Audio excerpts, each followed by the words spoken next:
తెలంగాణ ఆత్మగౌరవాన్ని బీజేపీ నేతలు ఢిల్లీలో తాకట్టు పెట్టారని రేవంత్ అన్నారు. మూసి అభివృద్ధికి కిషన్ రెడ్డి, బండి సంజయ్ నిధులు తెచ్చారా అని ప్రశ్నించారు. తెలంగాణకు నిధులు ఇవ్వడం లేదని మోదీని ఎందుకు ప్రశ్నించడం లేదన్నారు సీఎం.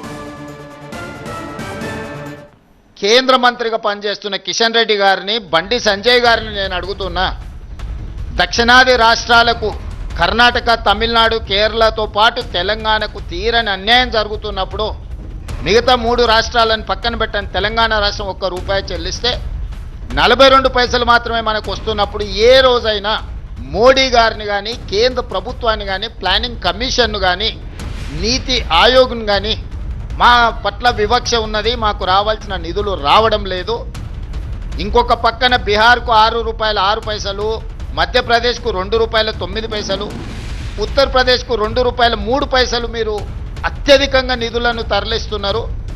ఇది వివక్ష. ఈ వివక్షను సవరించండి, సరిదిద్దండి, తెలంగాణకు నిధులు ఇవ్వండి అని ఏ రోజైనా కిషన్ రెడ్డి గారు కానీ, బండి సంజయ్ గారు కానీ ఏమైనా మాట్లాడినరా?